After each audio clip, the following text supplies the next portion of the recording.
The end of April saw Archetype Entertainment drop a few breadcrumbs about Exodus. The first two entries they dropped were about Earth Day, because that would be significant to someone 40,000 years from now in a completely different galaxy. The significance of these articles is that, yes, Earth was a slag heap destroyed by mankind, because a species that can create fleets of starships that travel 99.9999% the speed of light can't figure out how to not destroy the planet. And so they created their arc ships and booked it out of there. Of course, that left the majority of humans back on Earth to suck it and die. Then again, maybe they didn't. That's a story they're not telling, but it might be a fascinating one in the future. The first of these Earth Day articles explains that getting on an arc ship was often violent, and the whole process got really screwed up. Resources were scarce, and it was a tough journey. And apparently, all of that technology didn't last very long, because all they have are fragments, remnants of clothing, small data recordings. Now I'm back to, how does a society, a civilization this technologically advanced, not figure out how to preserve anything of value, especially things like history? Oh well, moving on. The second article is of a teacher from the 21st century talking about how there was hope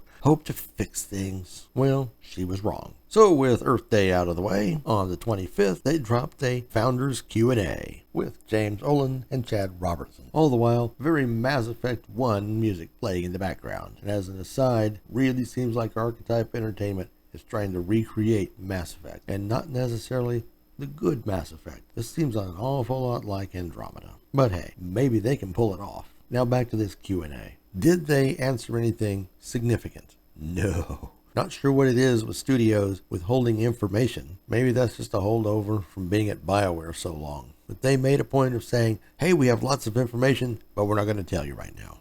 Yeah, companions are a huge part of Exodus. We understand how important they are to players. They're super important to us. We've got an amazing, diverse cast of companions that we've put together.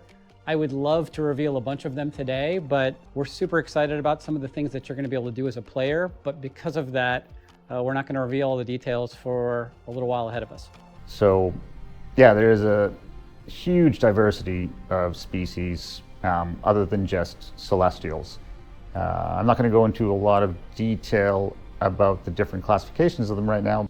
Come on, you have to tease one. You have to tease one out, man. Just shout it out. They want to know. Well, no? I can say that.